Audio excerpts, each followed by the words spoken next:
Back in 1666, that's over 400 years ago, there was a baker called Thomas Farrier.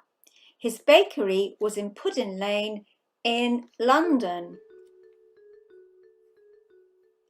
On the 2nd of September, just after midnight, the Great Fire of London began. It was believed to have started in the bakery. People believed that Thomas had forgotten to put the oven fire out, and a spark set the room alight. The fire spread quickly, and by the end of the fire, approximately 1,300 houses and 87 churches had burnt down. The fire spread quickly because the houses were made from wood and they were built very close together. The weather had also been very dry and windy, which caused the flames to spread quickly. In 1666, there were no cars, lorries or trains, and animals were used to transport goods. This meant there were also many sheds full of hay, which caught fire quickly too. Firefighting in 1666 was very different to how it is today.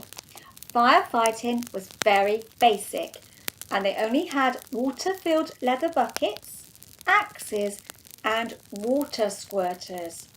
Water was gathered from the River Thames. Approximately 7,000 people lost their houses and had to escape London to nearby fields. People carried their possessions on boats, and they buried and hid valuables they were unable to carry. Watching all this happen was a man named Samuel Pepys. He began writing a diary of everything he saw. He also buried some fine wine and expensive cheese too. The fire continued to rage. Samuel Pepys had an idea.